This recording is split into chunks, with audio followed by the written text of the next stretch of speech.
So we are here today on May 20th, 2022 at 12 p.m. and we are interviewing Scott McCartan. So when and where were you born?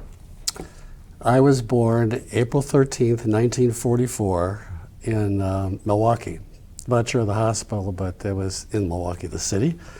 I'm sure that was on my birth certificate. That makes me 78 years old. You guys are mere babies, but that's the way it is. And how many siblings did you have? I have a half brother and a half sister. My birth father died in World War II, and I think we'll get into that a little bit later. And my mother remarried when I was 5, and she had fraternal twins, Gary and Gail McCartan. And you mentioned that your house was on 64th Street in Wauwatosa? Yes, it's. I spent most of my, before getting a job, at 2122 North 64th Street in Wauwatosa, and that's between really Lloyd Street and North Avenue. If you know where North is, it's actually Lloyd. I can't think of the name right now, and then North Avenue. It's about 4 blocks from the city outskirts of Milwaukee. That's what made it Wauwatosa. And what was the Wauwatosa community like? It was, we're talking about my childhood now, not Yes. like it is right now. It was a suburb of Milwaukee, all right? So it's kind of interesting, this is all about Milwaukee, and I hardly set foot in Milwaukee until I went to college. I did, but just for a few things. So Wauwatosa was a suburb. It was growing at the time because people began to move out from Milwaukee. It was a big move into the suburbs. Our particular block was basically, I'd say, mid-range houses of different types, some 2 flats and some regular houses for block after block after block. And as usual, there was schools. The grade school I went to was 4 blocks away. The high school was, well, I say it's longer and longer when I talk to my kids because I had to walk that far. But that was Wauwatosa East, before it was Wauwatosa East. Churches, the main drag was North Avenue, and that's where all the stores were. This was before shopping centers, right? So, you had the normal restaurants and drugstores and things like that, but they're all standalone, nothing big at all compared to today. If you traveled around and you didn't have a motorbike or something like that, you took the bus. So the bus line, ran all through Wauwatosa, and that's how people actually got around. I just would say a suburban, primarily white community. I don't know the exact population at the time. I think Milwaukee at that time was over 700,000, and it's less now than it was then. Did you know everyone on your street? Did you have like a pretty involved street, like block parties or anything like that? Nothing like that at all. No block parties at all, as far as I know. All the parents worked, mostly both the mother and the father. The kids could have parties here and there, which we did, upon occasion, but no organized parties or get together to talk about politics or anything like that. At least not in my house. I don't think anybody cared a darn about politics when we were growing up. Didn't know what it was. One of the best things that happened was John Kennedy ran for president. And so we came to Milwaukee, so we went down there to see the parade. And my cousin got to shake his hand, but we had no idea what he stood for, as far as politics, slavery, whatever it was, taxes. It was just he was a cool-looking guy, and that was that. That's the truth. So, would you say you were closer with your brother and sister than you were with like the kids on your block? Well, my brother and sister were 5 years younger than I was. So they were sort of like a necessary evil. They were just kind of there. Although as time went on, I had to take care of them more because my parents both worked. So I spent more time with my friends in the neighborhood. My best friend was kitty corner right across the fence from us. and the rest of a band of thieves were about 4 or 5 blocks, away. And so we spent more time with them than anybody else. Not my brother and sister. Just the way it was. What was the place to be in Tosa when you were younger? The place to be? Place to be. Well, from our standpoint, we spent a lot of time at we call it the creek. It's actually a storm sewer, and it runs through all of Wauwatosa. But it comes out of the ground, and there's a creek where there's crabs and stuff like that, and it's a place that we would go and we smoked. That was the biggest thing that was bad. There wasn't any, well, I don't think there was any drugs that I know of, or drinking or anything like that, but smoking, that was it. We used to hang out at different places along North Avenue, depending on what it was. Trampolines, they had stuff like that, miniature golf, things like that. Carvel, ice cream stands, just kind of like actually bumming the streets. But no place. The schools, yes, the playgrounds at school were one. Washington grade school was a few blocks away, so you could play basketball, you could play baseball, you could throw football, you could do things like that. So that was there. Go to each other's houses, that was kind of like a thing that we did quite a bit. What was your favorite memory when it comes? You're gonna have to talk louder because I can't hear. So what would you say would your favorite memory be when it comes to like hanging out at the creek or walking around North Avenue? I don't know. It's just talking to our friends, and then our girlfriends if they kind of showed up, which they would. So that was probably the best. The Tosa Theatre was there, and so that was a big draw at the time.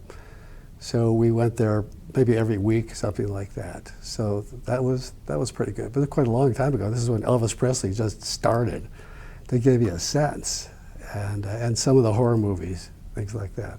Although I used to run away and not watch the darn thing because it was scary, but we went there a lot.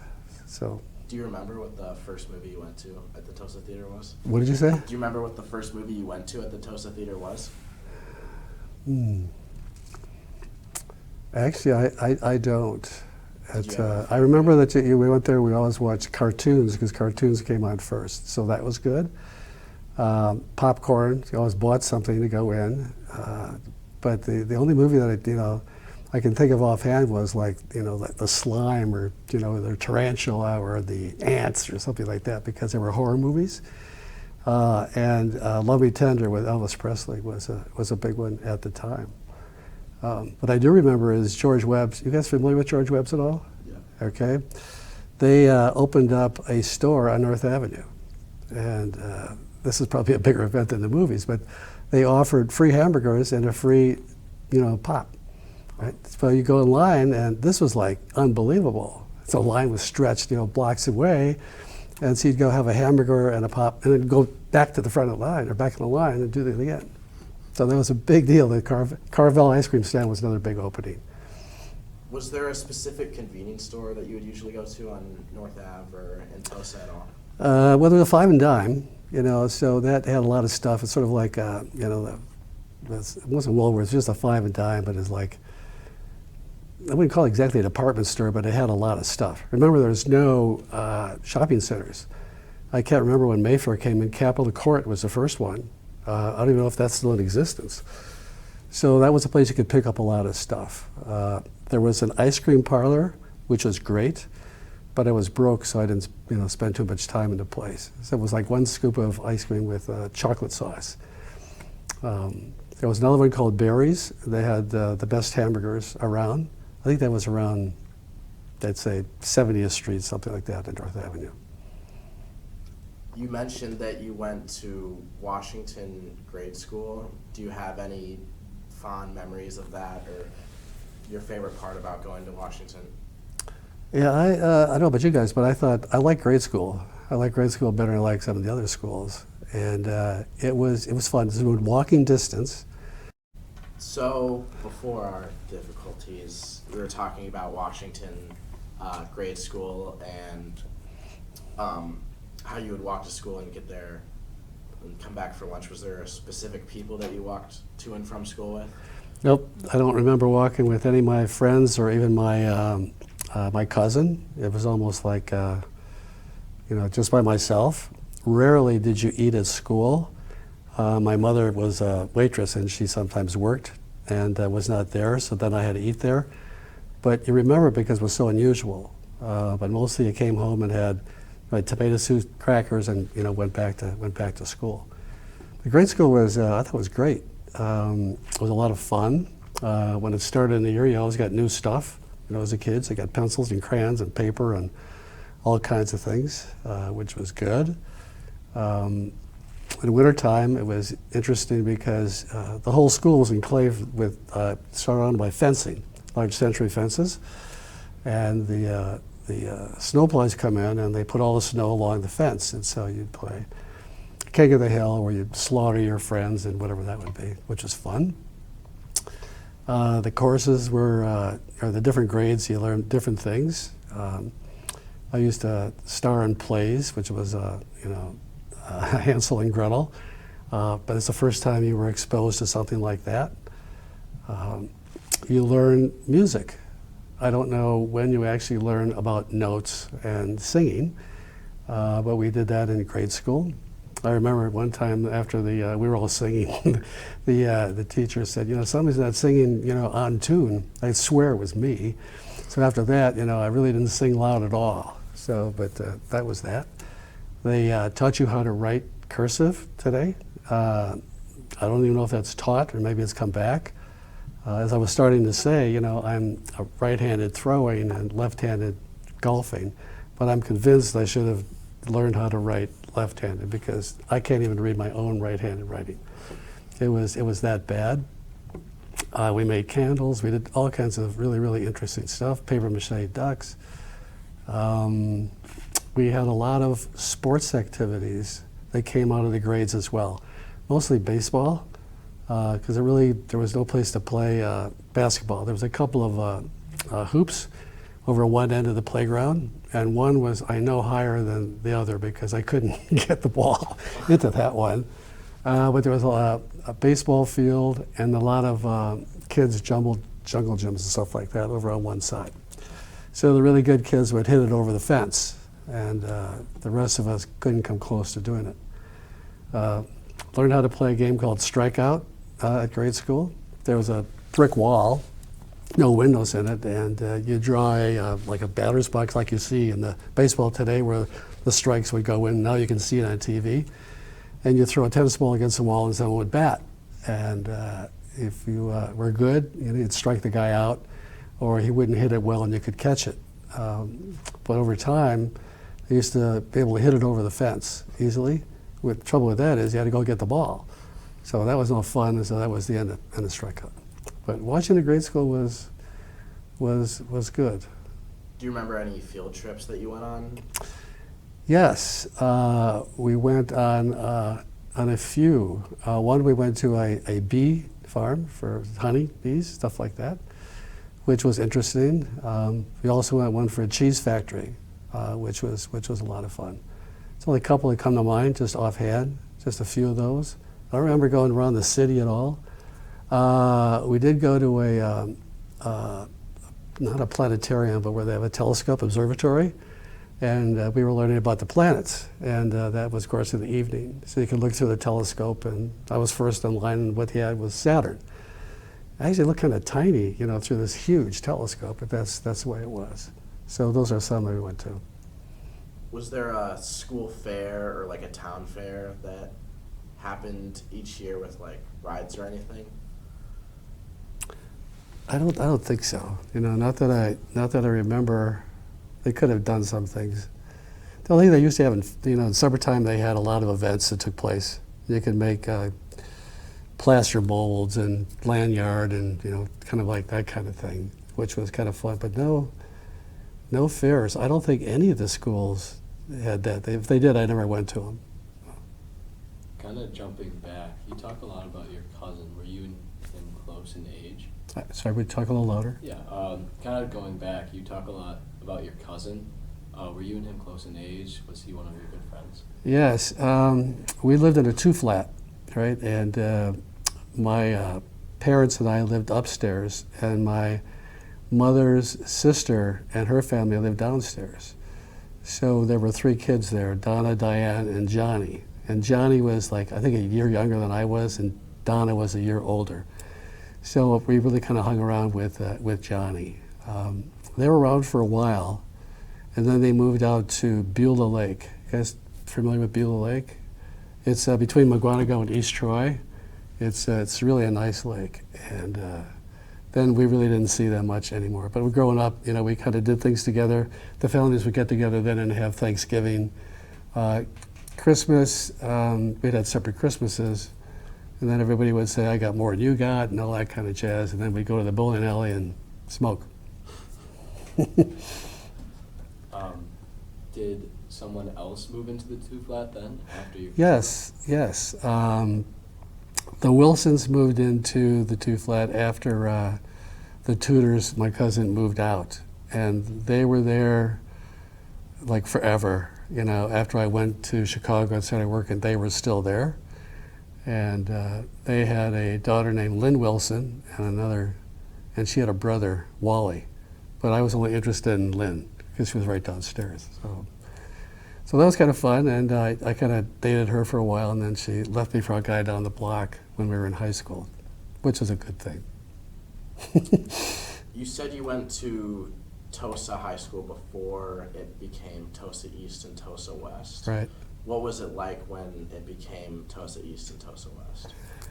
Well, the stop before that was Longfellow Junior High. I don't know why they named it middle school. It's kind of a funky name. So Longfellow was brand new on 76th and North Avenue. And it was just outstanding at the time. And it was for grades 7, 8th, and 9th.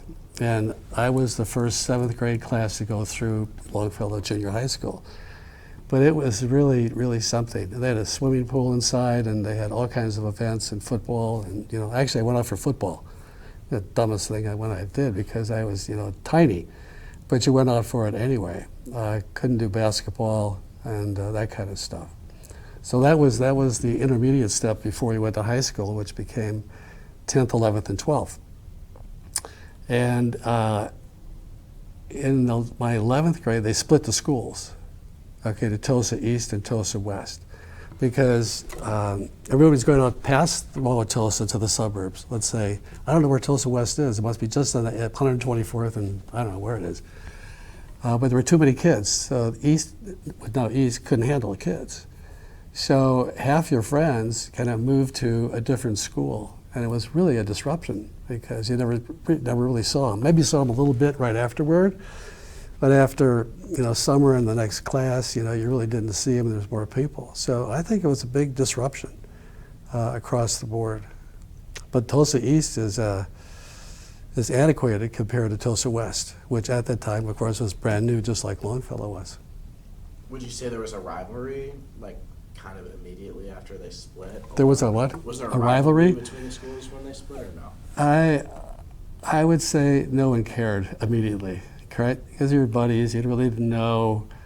I couldn't tell you that Wauwatosa, even before the split, was a particularly top-of-the-line sports school. It might have been, but I don't remember us winning championships or whatever the story was. I really wasn't into sports, but it wasn't like we were that great in basketball or football, which were the only things that really counted. So I don't think so. I'm seeing it grew over time. You know, I almost had to because you're in the same conference. But at the time, I don't think it was anything at all. It was so new, it was kind of like a shock. You know, probably the players from East, you know, knew the players in the West because they all were, you know, one team, and then they weren't. So it really wasn't that big of a deal. It also was out in the sticks, you know. See, because you know you would go out there and what is 125th, 127th, 130th? I mean, that was like nowhere.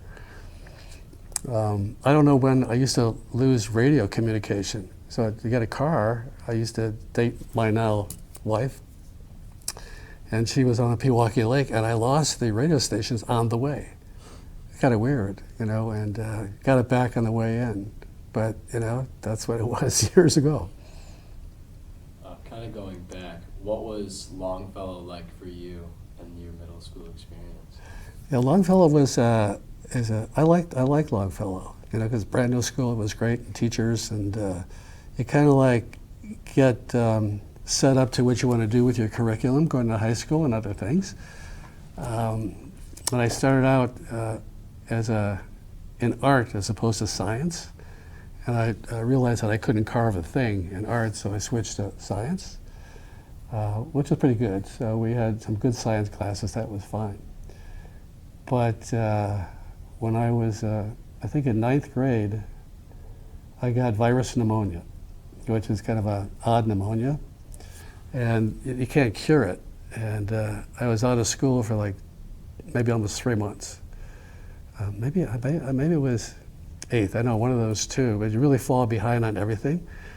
So one of the dopey things I was taking was Latin. I mean, why would anybody take Latin? You can't use it for anything. But I was going to be a doctor at some point in time, right? And so a lot of the medical, drugs and prescriptions are in Latin or have Latin origins. So that was that. Well, if you miss 3 months of Latin, you don't know anything. So I think they gave me gifts to go through the thing. But it cost me a lot as far as time and seeing people in that whole period. It kind of gets you. You lose a lot of weight. You have no stamina. Your lungs are kind of shot. I don't know, like COVID today. Maybe it could be sort of like the same thing, except it's not. I don't think it's catching. They thought first I had tuberculosis, which was a pretty bad thing in those days. So you get a patch to see if it was, but it was not tuberculosis. Then my father, cool guy that is, this is too flat, right? It's old, and he decides that he's going to replaster the walls inside. Well, I got all of this plaster dust all over the place. I can hardly breathe. The only other good thing is I also did paint by number, which I don't think anybody would buy, but at least it gave you something to do. You said you also had a house on Silver Spring? Yeah, it wasn't a house. When I remember my father died in World War II. I was 9 months old, so I never saw him. He never saw me, and I had a single mom. And she was living. I'm sure my grandparents were probably living in the same floor at that point in time. I'm not totally positive, but that's where we were. And then my mother remarried, and so that's when we moved out of the house in Wauwatosa. Well, it wasn't Wauwatosa, on Silver Spring Road, so it was probably Milwaukee. I thought Silver Spring was actually a city, when I was younger. I didn't know it was a road until my son's got a house on it. But anyway, so it was an apartment, is what it was. And there was 2 apartments next to each other, and I don't think they were very high end because they were landscaped very well in the back, and there was mud and all this kind of stuff. And I do remember killing centipedes on the floor of the house. But we did get a television set, which was Sylvania Halo Vision, which had a halo around the tube. But how many channels did you have? 3. That was about it. And got to be a pain to walk up and change the channel because there's no remote. And what is there really to see? Howdy Doody and God, I don't even remember what it was. What was it like when you first got the television set? It was great, like everybody, had it. Well, first of all, it was radios, were the thing. And to get a transistor radio was really big because you could take it any place and you could hear the 3 stations in Milwaukee that they had. Then the television showed up, and it was pretty good, but it got to be much better when Mickey Mouse showed up and the Musketeers and all the Disney movies that were up there and a few of the other family shows. That was really good because you would run home from school, you got to make sure to watch that episode before the next one showed up.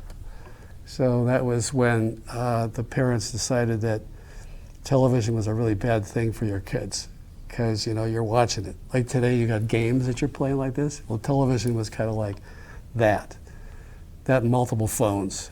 You could get more than one phone, but it was the same line. It was a little scary because your parents would listen in and say, I'd be a little bit careful. That's about it for the TV show. There wasn't a lot. I remember it up there. It's variety shows. And as a kid, you didn't care about a lot of the stuff that was on a variety show. Liberace was on. Well, I don't care about Liberace, but that was that. Was there any, I'm going back to your time at Tosa High School, was there any Sure. specific traditions that you guys did each year, or like just your favorite part about the high school? I don't know. I'm trying to think about what it is. I don't know, but a lot of traditions. You know, the sports programs for homecoming and prom, which you guys have here. You know, that's a tradition. We had that kind of thing. Pep rallies were always fun. It's fun because you get out of school early, and you go to the pep rally when that was kind of fun. So I participated in some of those, which was good. Tosa. When I got out of junior high, you know, one of the teachers you were not supposed to get was Esther Krebs. I used to call her Black Esther. And she was an English teacher. And I think she was all fine and dandy because I got along with her. She gives me my report card when I walk out of school and says, "This is a gift." And I said, "Thanks." How do I care? I mean, it's a gift. But I think she was okay. And they tried to do a lot with physics, PSSE physics. So they brought new things in to teach you physics. I don't think I took chemistry there. Biology, I loved biology. You know, that was good. Some of the courses were terrific. English was good. You know, didn't care for math at all. I'm convinced people that are good at math are born that way, and otherwise you can get rid of it. Who uses that stuff anyway? Who uses calculus or you know, even trig? There's a little bit of trig that you can use, and arithmetic, yeah, you know. But other than that, you know, forget it. Learn how to type. I don't know how you guys actually learn how to type because you're all on computers, right? But that was an actual course, and it actually was given for, it was a business, if you were in the business part, and mostly was for girls, right? Because where were girls going to go? They were supposed to be secretaries or something like that. But I thought typing was great.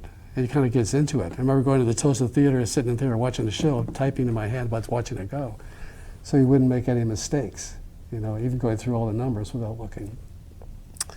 I wasn't big into sports because I was tiny. I don't know if you told them, but when I graduated from high school, I was 4'11" and weighed about 99 pounds. So you don't really get into football. I talk about an idiot, you know, Mr. Wade. I'm graduating, you know, from Tosa East. And he's taking some survey, and I'm in the locker room after maybe the last gym period, you know, of my career. And he asks me, he said, "Did you go out for football?" I said, "No." He said, "Why?" I said, "Too small." I mean, he had to know, right? He should have said, "How'd you go out for basketball?" You know, I mean, I couldn't even get the ball to the rim. So take sports off the table, you know, it doesn't mean much. So if we went to a football game down, you guys, City Park, what is that called down there now? I mean, we call it City Park, but that was a football field for East. And I was watching the game, and I used to gamble with sheepset with my friends, or anybody I could find. We could care about the game, and after the game, everybody went to the, I don't know if they call it the student union afterward, but a lot of time they had bands and things like that. That was great. Basketball, I hardly remember going to a game. We won more games in junior high because it was the teachers against the seniors, right? Or the teachers would cream them. But the teachers were big, you know, and the junior high kids weren't that big.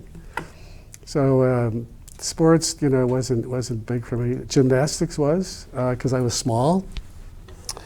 And I did make Athlete of the Week once, I told you this, because I could run and do a flip in the air and land on my feet. And that was good. So then I came over the announcement that I was the Athlete of the Week, and no one was more shocked than me. So the teacher in my class, I think this was math, typical math guy, right? He said, "You want to show me how to do this here in the classroom?" I said, "No, they got to run for a while and do it. I break my neck." So that was, I think that was what I did for sports. And you said you did gymnastics at Turner Hall, right? Yeah, it's and that was I don't think that was at high school, because I could have been grade school in the later grades. My cousin and I used to walk to Lloyd Street, and I would say it'd be 67th and Lloyd. You get this? There were peanut machines you could put in a penny and get peanuts out of them. Imagine that today, sitting in some street, waiting for the bus would take us downtown to Turner Hall, and we took gymnastics. So with trampolines, rope, anything you want to do, with regard to gymnastics. Not the high beams and things like that, but kind of the starter. And they had a kid there, he must have been in high school, and he could do unbelievable things. He would go on a rope all the way to the ceiling and hold on to it. And we're supposed to go up there and hold on. And he did the whole class, with no one able to do it. He was, really so good, and he'd show everybody how to do these kinds of things. Turner Hall got into trouble during the, was it McCarthy era, when he claimed everybody was a communist. And they shut down, I think, Turner Hall. This is long before it became a bar and all that kind of jazz.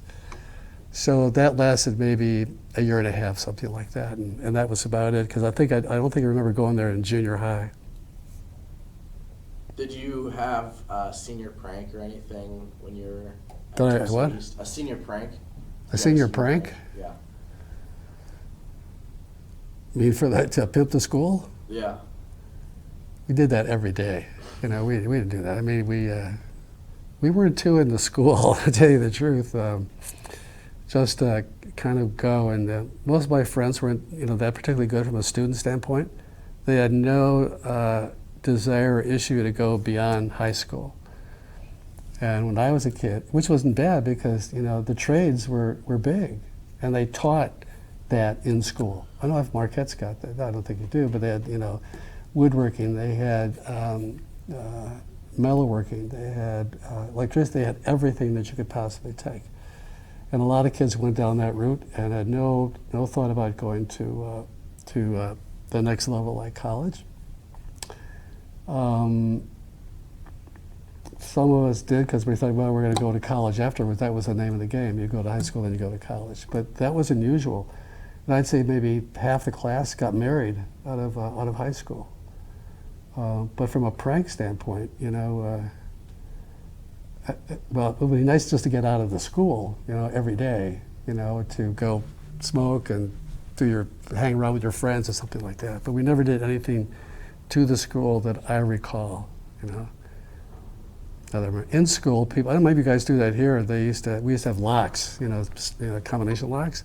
And somehow or other, these guys knew someone else's lock and they would turn it upside down. You couldn't get it. And the guy would come in late and have to get a mirror to get the comm and get it out. But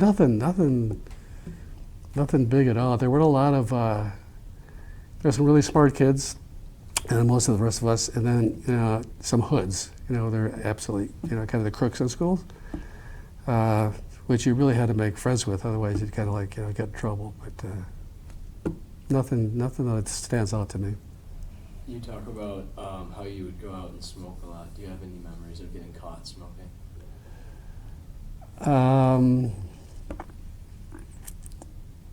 Well, let's see. I started smoking when I was 15. It was junior high. I said, well, I just wanted to try it to see what it's like. That was a mistake. And my parents both smoked. So what could they really do? Plus the whole house smelled like smoke. We used to go with my grandparents to Fall River, Wisconsin for maybe a weekend, something like that, with my cousin. And we were in the back seat. We used to smoke in the back seat, and they didn't know. In one of the basketball games, some of the basketball games in Tosa, these kids would throw out roosters live. And so that was sort of an issue. So when I went to the game, I had my cigarettes, stuffed in here so they wouldn't see it. But the teachers were there checking, everything. Well, the last thing I wanted them to know that I was smoking. So I had to turn around, change where I put my cigarettes, and go back in. But that's kind of what they did. And you said you went to Marquette University. What was it like the first time that you were on campus? Yes, it was outstanding, because you were there. It was like you're in awe because, it's not high school, it's completely different. The biggest issue we talk about some of the time is I was a townie, so I lived at home and commuted every day to school. That was probably not the thing to do. If all you guys are going to college, I would recommend you go away and not stay here. But that's the way it was. So they had at least a week of orientation. When's your orientation is coming up, I suppose, you guys? And that is fun because you learn a lot about the school and places and your classmates, because you're basically with a lot of freshmen. The student union was great. It's today it's different. When I was there, it was on I think 14th Wisconsin, and it was like east of 14th and south of Wisconsin. But it was like brand new, and across the street was the library. And it was a place where you went beforehand before class. I think that's the first time I ever had coffee in my life. And they had a jukebox. So that's when the Beatles were coming in, among others. I remember once they bring in people for concerts. They brought in Tony Bennett. And he came in the student union to sing, and everybody's clapping. And I said, "You guys are lying through your teeth. No one cares about Tony Bennett." And I think they had the Four Tops or something for, one of the school did for another concert. And Schrader Hall had Simon and Garfunkel. I mean, they knew what was going on, but the school didn't. Anyway, the school was, a lot of fun.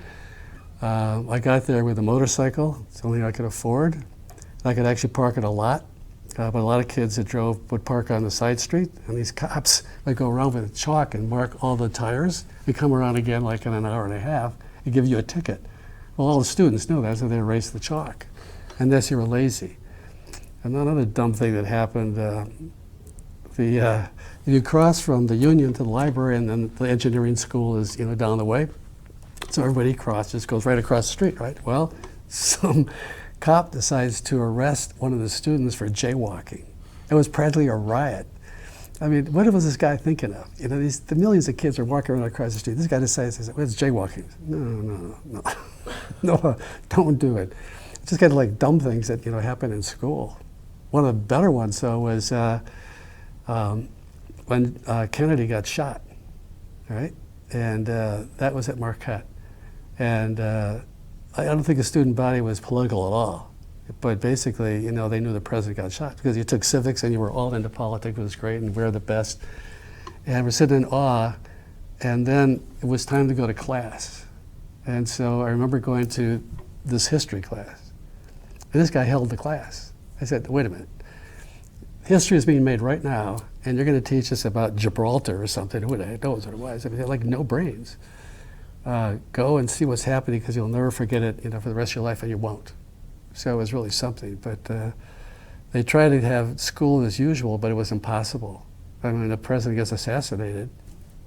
It's not possible. Did you hear that over the TV or radio? No, I was in the student union, and somebody knew. Now, there were television sets, but I don't remember being in the main part of the union, but upstairs and where the conference rooms were, they had sets. And that was packed, because everybody went there just to see what was going on. I don't know what they had in the dorms and stuff like that. It was over the loudspeaker in the student union is where we heard about it. What was your favorite place to eat on MU campus? The union. And I'm talking about the student because it was the cheapest, and it was the easiest place to go. I don't know if I went to any restaurants out there in the area when I was at Marquette, and I'm sure I did. I joined a fraternity when they had fraternities there, and sometimes we barbecued at the fraternity house or things like that. But I'm trying to think if McDonald's was just kind of like coming in, right? So maybe that's high school into college. So to get a hamburger and fries for like 25 cents was a heck of a deal. But I don't remember them being downtown. I don't know if they're downtown today, to tell you the truth. There's any fast foods, unless they're part of the whole, we call it the student union, I don't know what you call it right now, but that kind of thing. So I just ate there. They had a lot of great food. It was cheap. I don't remember bringing food there. And I ate at home half the time because I lived at home. What was your favorite part about your fraternity? It was quite a deal. I didn't pledge till I was my junior year, and I'm not sure how it worked. And you kind of like worried whether you would get in or not. And so our class, there was 23 kids that joined that particular rush year.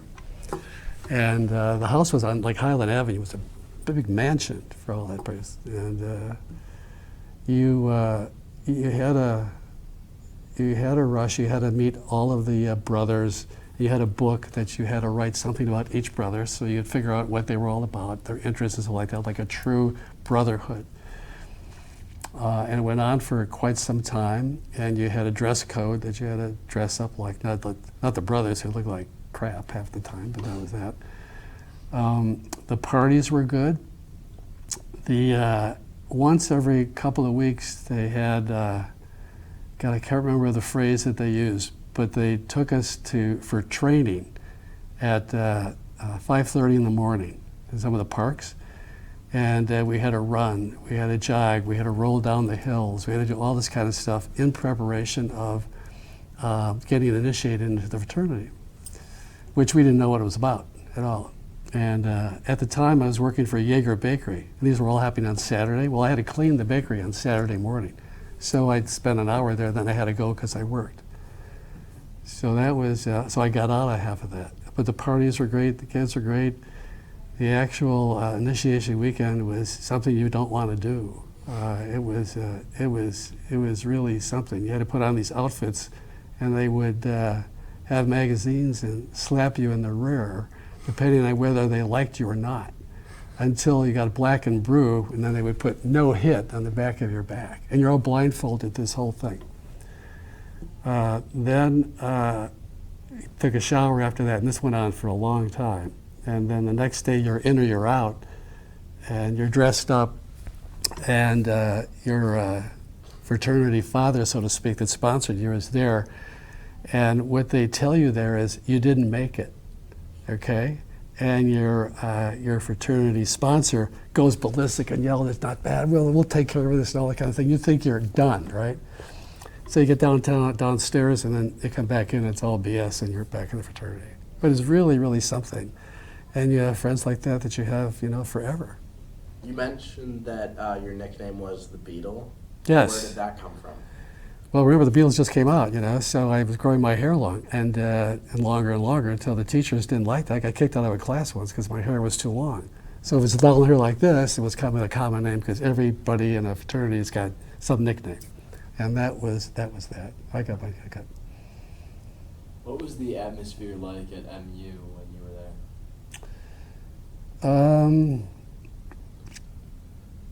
Let's see. I think it was a really good university feel, to tell you the truth. There was a lot of camaraderie among the actual schools, whether you were in engineering or law or business or medicine. So liberal arts was big, there, which was good. I'm going to say this before I get back to this question, but the biology class was in the television or the movie theater. I don't know if that's still there anymore, but I don't know how many kids were in that particular class for biology, and one professor, and it'll be all up on the screen. And the professor was talking about this, and he says, I know why you're here because some of you want to be doctors. And he said, I know why the girls are here because they want an MRS degree. They would get shelled for misses just out there to get married.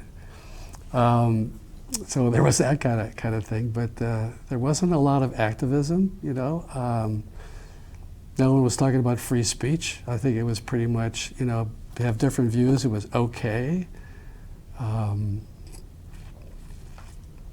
I think the teachers were good. I wasn't particularly good at in going for a doctor's degree, so I switched to business, which was good, and which I finally graduated in. Organic chemistry was an issue. You guys take chemistry here, school?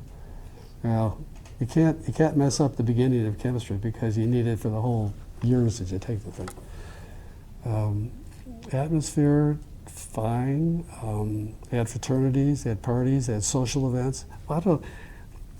They had homecoming because they got rid of football, right? Which I think was a mistake. They must have done it a year or two before I did. When I started, they hung the basketball coach in effigy outside the library because he was so bad.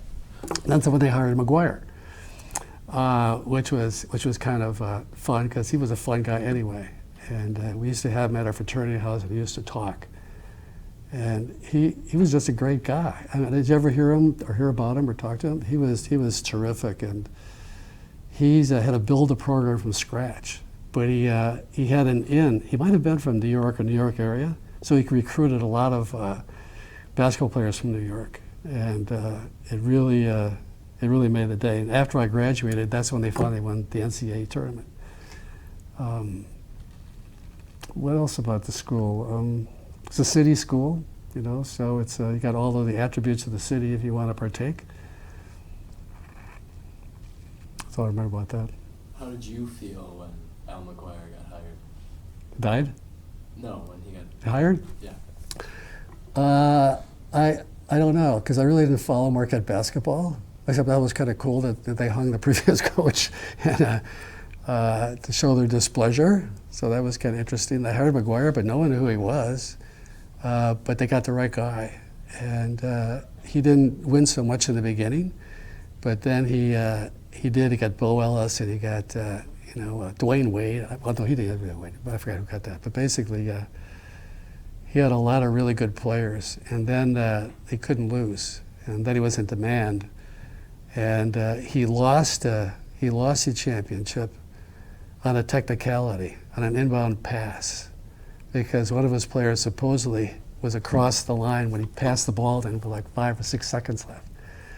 And I don't know what ref called that, but the second time he was up there, and his son, Allie, played for him, and Allie got fouled, and he was a really good free throw shooter, and McGuire just couldn't stand himself, and so there are a few seconds left. He's got to shoot. He's got to make this, right? And so his son is sitting there. He keeps hitting his son in the arm, because he's so nervous. And finally, his son says, "What are you doing? Get out of here!" But he was really good for Marquette and the Marquette Center and everything else, and it was basically they were on the map as far as basketball was concerned. But I was gone after that. That's a good turns. Did you go to a lot of the Marquette basketball games? Did you go to a lot of the Marquette basketball games? No. When they were televised, I could see them. I watched them, but that was later. Outside of the Marquette campus, what was your favorite thing to do in the city? Well, the city, you remember I'm a Wauwatosa guy. I know this is about Milwaukee, but so I didn't spend a lot of time in the city. We went down there for special occasions. Let's say it's a concert at one of the movie theaters, or a movie, because it was there. I didn't spend much time in the city itself because there wasn't anything there that really I cared about. So we went to drive-in movies were big, right? That's before a lot of other things. So if you had a girlfriend, that's kind of where you went. The teen bars were very big, right? Did it stop? No. When you were 18, when I was a kid, you could drink beer, okay? But you couldn't drink it in Milwaukee County. So you had to travel outside of Milwaukee County to drink beer. So, you wouldn't, well, if you were lucky enough to get a fake ID, and I'll go back to that in a second, then you could go to the bars in Milwaukee. But you had to prove that you were 21. But you're 18, everybody would start college is at least 18, right, going to 19. So you travel to Marty Zivko's, which is the Crystal Palace Ballroom or whatever it is out in God knows where, or Leo's, or all these bars, and they'd have music and dancing, and it was great fun. So that was a big thing to do. Homework, of course, when you got out. Theater. Might hang around with some of your friends, but it wasn't at school because, you weren't in the dorms or anything like that. My friend, Dennis Bernique, his father taught chemistry at Marquette, and the organic chemistry professor was blind. And anyway, Dennis worked for the Wauwatosa, what do they call it, the city administration buildings, and what comes through is a deck of blank ID cards. driver's license IDs. So he takes, a bunch of them, because he can't tell it, and so we were able to make perfect, fake IDs. It was great. So that's kind of where you get, but mostly we went to teen bars. It was more fun and had dances and all that kind of shit. So that was good. But Milwaukee itself, what would you do? Basketball? I don't know if professional basketball was here. Baseball was the Milwaukee Braves, right? So, but you could go there, but that was like mostly a summertime deal more than anything else. Football, there were Packer games in Milwaukee. That's how we got the Packer tickets, because they switched from Milwaukee to Green Bay. But if you had Milwaukee tickets, you could get Green Bay tickets, at least 3 of them. So I don't, I didn't go to the city. I hung around out west where I was. Did you ever go to Packer games at County Stadium? I did in Milwaukee. I went with my dad a few times, and it was a really different venue than it is today, because it was a baseball stadium. So it really wasn't set out to be that great. And I went after I graduated too a couple times with my dad, which is kind of fun. I really wasn't a sports fan, and of course you rooted for them when they went to the Super Bowl. But I didn't care too much about sports. But all my friends were into sports. So in order to get into sports, I started reading the sports pages, because you get the journal, then you kind of learn all about sports, and how the Packers, after being terrible for a long time, got to be really good. And of course, the Super Bowls, I don't think they called it the Super Bowl, the first 2. They renamed it later. Were just outstanding. And after those 2 left, Bart Starr, I think, I forgot who it was somebody else became the coach. And for 20-some years, they were absolutely terrible. Not like that is for the last 27 years, where they luck out and get 2 Hall of Fame quarterbacks back to back. I don't know how long this one's going to last. We'll have to wait and see. It shows you how much you need them. What was it like when the Braves won the World Series? It was it was an event for the city. I mean, it was when the Bucks won the championship, it was more than that, because everybody was into baseball. It was really something. And so in school, I think it was in junior high, when I was junior high, we got to watch the games when they were played. And a lot of them were played during the day. They weren't night games. And it wasn't all day long, but you could check in when they were playing. And it was just, totally outstanding, even for people who didn't care too much about sports. So you said you remembered when the Braves won the World Series. Do you remember when the Brewers came to Milwaukee? Well, kind of vaguely, because I think I was no longer in Wisconsin. I think that I had moved to Chicago in '68. I spent almost 50 years there. So you knew it happened, and you're happy for the city, but you moved on. And it was interesting that a guy, what's his name, Siegel? What was his name? That actually put together a consortium to buy the Seattle, what the heck were they called? I don't know what they were, but Mariners or something like that. And they came here, and it took a while for them to get good, but they did. So you're happy for the city when that happens. When you think about it, for Milwaukee being kind of a small place, they have good basketball teams, good baseball teams. They have access to the Packers, which is not Milwaukee, but everybody would claim it is. It's a big. They tried to get a hockey team, but Wirtz, who owned the Blackhawks, wouldn't let them because it was too close to Chicago. And Wirtz was actually on the board, I don't think the chairman, of the first Wisconsin, right? So he had a lot of power, but his big power was he owned a lot of liquor distributors. So it's like a forced monopoly where you have to buy them, through a distributor.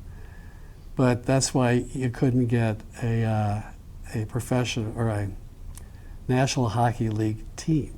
So Bradley, really, the Pettit Center, he wanted to get that in spades. And so he funded the not only the ski rink, but he had funded the thing they just tore down to build a new thing in the Deer District.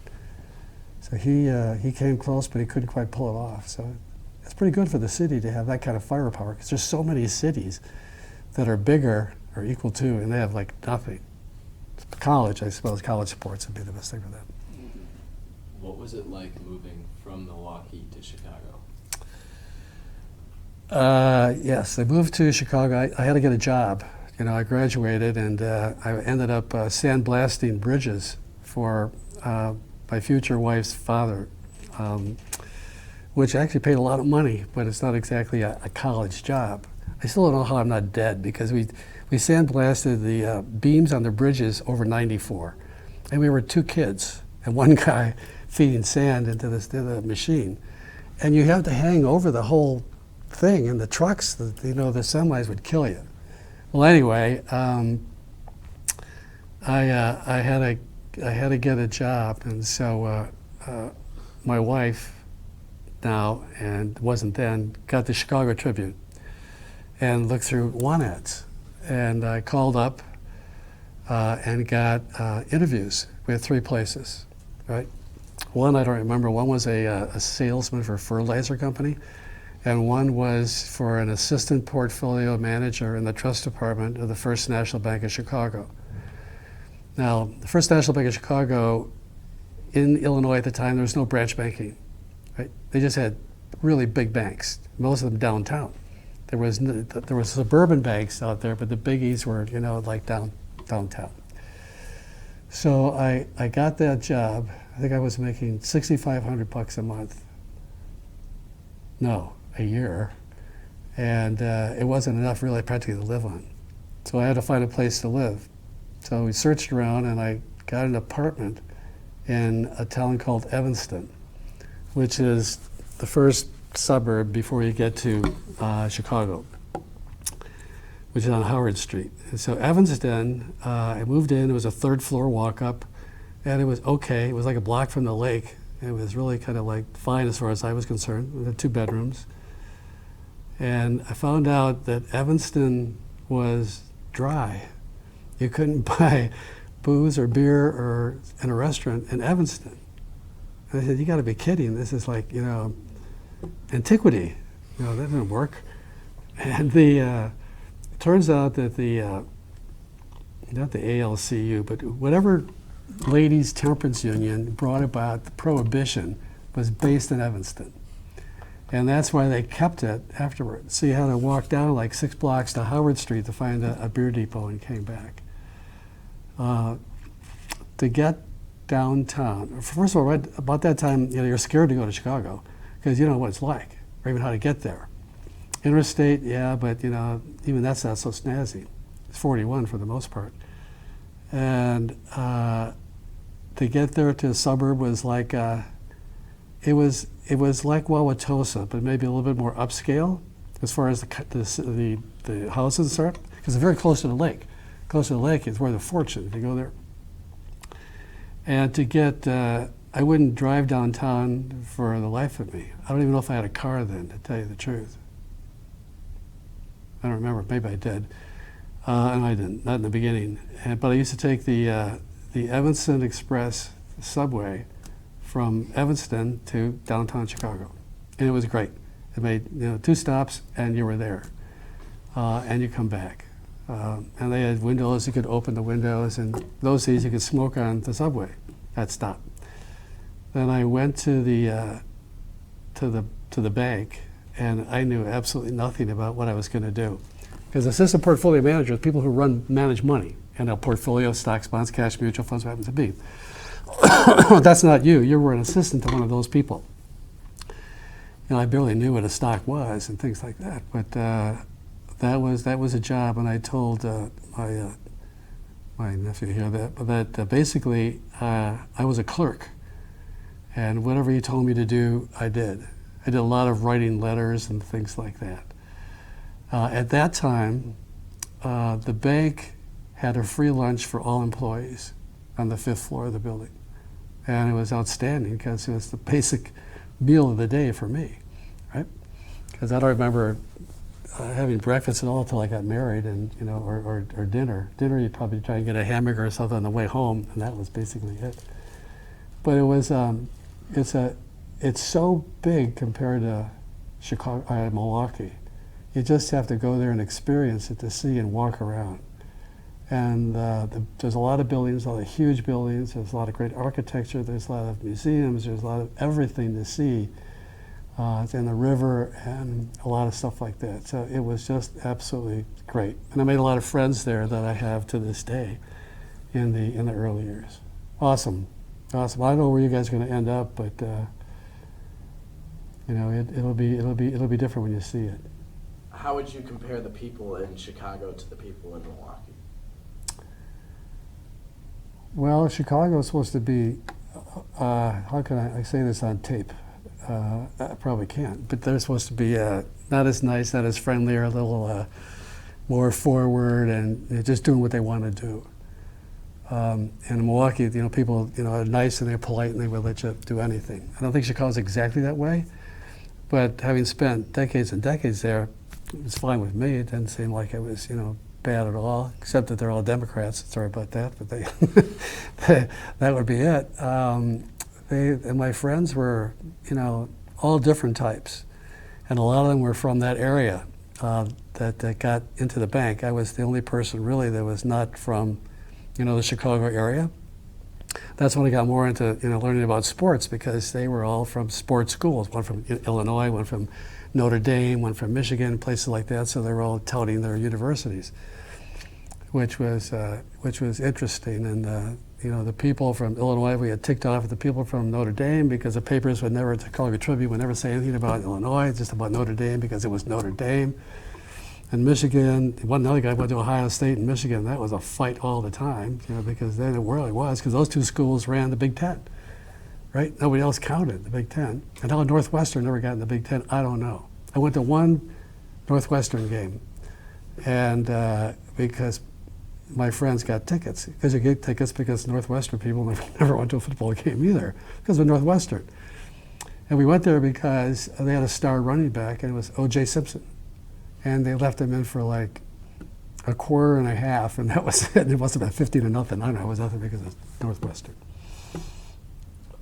Going back to your work in Milwaukee, you said you worked for Aetna Maintenance. Yes. What did you do for them? Yeah, all my friends worked. When we weren't, putzing around, we all had jobs. Wintertime, summertime, whatever it happened to be. And I'm trying to remember how I got a job at Aetna Maintenance. I think maybe one of my friends did. And so, actually two of my friends did. I know they got it. So I applied and I got it. And it was basically a maintenance company. They had two lines of business: just generally clean up offices and anything they wanted, the company to do. And the other was washing windows. And washing windows is kind of a trip when you're up, 10, 20, 30, 40, 50, floors, which I wasn't. So the first job I got was cleaning the offices of the Evinrude office building and plant in Milwaukee. I know I can't, maybe it's on Appleton, I can't remember exactly where it was. And we'd get there after the employees would go, and we'd have to clean the desk, clean the waste baskets, polish everything would have to be. And we were supposed to be there for like 4 hours to get that done. And it would take us like 2. But at the maintenance, not being stupid, they sent someone to go check up on us. So one of us would always be on the roof waiting for this guy to show up. This is crazy stuff. And when he was coming, and we all go down and start working again, then he left, and we were done. But I always wondered, I think it's how I finally ended up in business, is that they have all these desks, and all these people are on these desks doing something. I didn't know what it was. And so I was curious about what those people were actually doing. I never exactly found out, but once you go into business and you see people in offices, you learn that they have specific jobs to do different things, and there's a lot of different stuff. We also had to, in the main factory itself, they made crankshafts for outboard motor engines. And there were these machines that, these lathes that would do it, and there was all kinds of oil around. Well, over time, all the fluorescent lights got coated with this oil. And one of our jobs was to clean all of those lights and put in new ones to make the thing bright again, which took a long time. But then I had a couple of one-off assignments at different office buildings just to clean them up and get rid of the cardboard and do things like that, which was good. But that led to my next job, which was at Jaeger Bakery. And I don't believe Jaeger Bakery exists anymore. But there was only two bakeries. One was Continental, which made Wonder Bread, and Jaeger Bakery. And I applied a job for there. I was done with Aetna Maintenance for some reason. And the master baker called the head of Aetna Maintenance to find out if I was okay to hire, which was surprising because people do that. Well, guess what they do? They teach you now in business, you don't say anything, but they do. And I got rave reviews, of course, and so I got hired at Jaeger Bakery. And that is a different job. The best job, of course, in the city was to work for Schlitz or Miller or whatever, because you work on the assembly lines, and you would get buy a beer for cheap, or they would even drink it on the line, and they paid really well because there were unions. The Jaeger Bakery was like a sweatshop. So they had McDonald's coming in big time, so Jaeger Bakery, made a lot of the McDonald's hamburger buns. It sounds pretty easy, but you get these huge, trays on these rails of baking pans full of hamburger, not yeast, but hamburger dough, right? So you have to take them off and put them in an oven. And when you're taking them and put them in an oven, first, before you do that, you're taking the ones that are already there off, which have been cooked, right? Well, let me tell you how hot that gets in the summertime. It's unbelievable. And it's just tray after tray after tray, hour after hour after hour. So go to college, work hard, don't do that. You said you also remember when Father Groppi walked across the bridge. What was that like? Or what was that about? I don't remember. Did you ever look up and see what time that actually was? Because, Milwaukee was a very prejudiced city, right? And Groppi, I think, I don't know if he was a Jesuit priest, but he was a priest. And he didn't like that. And so it's not like Selma, Alabama, where he had, the same kind of thing. But his deal was to protest what was happening to African Americans. And it was vicious, against him and what was going on, but a necessity, because no one really knew. Well, in Wauwatosa, I didn't know where the neighborhood was or the hood was, I just didn't know. You said you also did some cleaning of septic tanks? Oh, yeah. What was that Right. for? Well, I think I answered an ad in the paper, right? And I don't think I was driving yet, so I wasn't 16. And you pretty much had to be 16 before you got some kind of a license to drive something. And so this guy hired me, and his job was to clean septic tanks. And he had like a pickup truck, a pretty big one, with a septic tank, to fill it up in the back. I didn't know a thing about this thing. But I think I got paid like $1.50 an hour, $2 an hour, or something like that. But it was like money. This guy was nuts, to tell you the truth. And he must have had some other job. So what we would do is we go out to the suburbs, take Brookfield or wherever it happened to be, where they had septic tanks. And he would go up and he said, would you like your septic tank cleaned? And of course, who would be home would be the wife, because the guy's working. And the wife doesn't know anything about septic tanks. So he said, well, we can check it for you.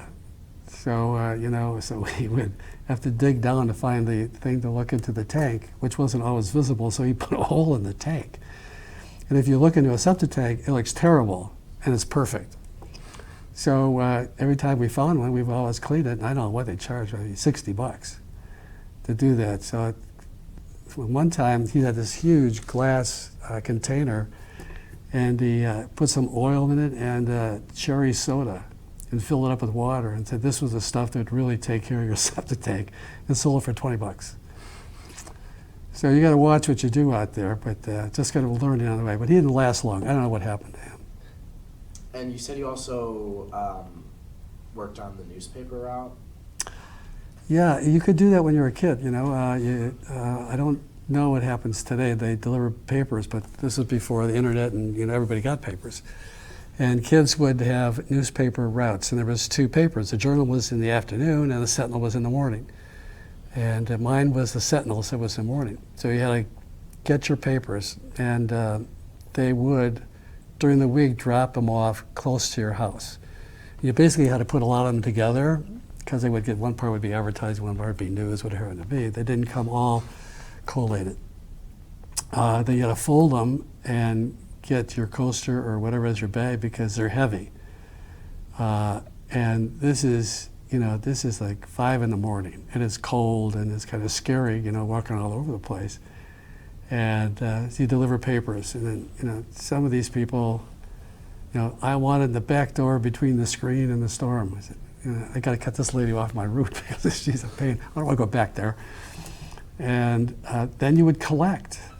You'd have to collect for the delivery, which you're supposed to do like once a week.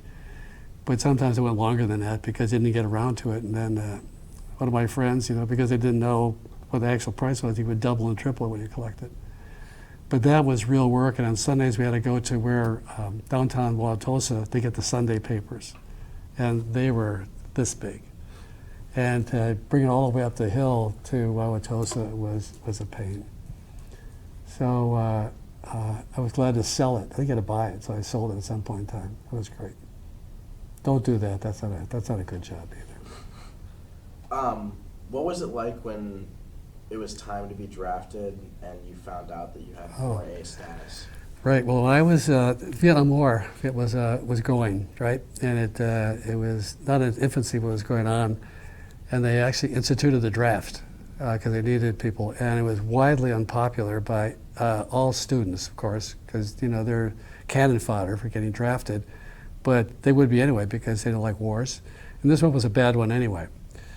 So you had to register for the draft when you were 18. And when you did that, then they got a number system, and depending where you fill in numbers, you would get drafted or wouldn't get drafted. You always hope for the low number or high, whatever it happened to be. So I took my time doing that, and I went to register, and I was rated 4A. Now 1A, you know, gets drafted. You know, they're the top of the line. That's who get it. I don't know what the others stand for, but I'm 4A, and the reason I'm 4A is my birth father died in World War II, and I was the last surviving son of a deceased World War II veteran. And they passed this law because, I'm going to say it was the Sullivan kids or the Baker kids. There were 5 brothers that got wiped out, all got killed in the campaign. And there was a hue and cry that there was no lineage going forward for this family. It was gone. So that's how I got that rating. And it was great because I never had to even take a physical, which was a boon at the time. When my dad died, he was part of a GI Bill where my mother could have taken $10,000 in cash, 1944, I don't know what that would be today, or a certain number of dollars per month adjusted for inflation, that would pay me all the way through college, which she took. And because of that, I could pay the exorbitant fees of Marquette University instead of going to Wisconsin, which I would probably flunked out of Wisconsin. But basically, it was kept me in school. It was great. So it meant a lot, but I never met him, and kept me out of the war. There you go. How did other people feel when they found out that you were 4A? Jealous because they were at risk. And a lot happened. A lot of people went to Canada, you know, just to get out of it. A lot of people prayed, and a lot of people went to get their master's degree. They kept going to school. You could get out of it, a few other things. But a lot of people got drafted, and a lot of people didn't come back. You think about the Vietnam War, how many people died in the Vietnam War? Right? About 50,000 or something like that. In the current Ukraine war, I think Russia lost 20 or 30,000 troops already. and they're getting conscripts. Well, they're drafting people. And so the young guys in Russia are trying to get the heck out of Russia. Why do you want to be here? And they send those guys out in the lines first. Well, they don't know what they're doing. And the veterans, they hang back or don't go. Did you ever have any friends that were drafted? I did. One got drafted, but ended up getting assigned to the Philippines. And it was a sad day because he got out of high school and he got a job. I think he working for air conditioning and heat place. Heil, I'm not sure which one it is. He got a deep blue convertible, had a beautiful girlfriend, and he got drafted and he had to give it all up. And it was never the same. I know the girl went someplace else and he still got the job, and by the time he got back, the car didn't have the same pizzazz. But he didn't go to Vietnam. My other friend got drafted at a big party at my now wife's house when her parents were gone. And basically the house got trashed, which Grandma was not very happy about. I had to come and clean everything. His name was Jim Reynolds. And he went to wherever you go the day you get drafted. He comes back the next day. So they didn't take him for some reason, which I'm not sure what it is. So I said I had him clean the darn house instead of me. But that was, there's others that I'm friends with now that were in Vietnam, and they're not the same. And generally there's something wrong, health-wise or mental. It's quite something. So glad I didn't go. You said you were part of a Kiwanis Club? Well, yeah, you had to kind of do some things, and it was a club, it was a civic association where you did help, people who needed help.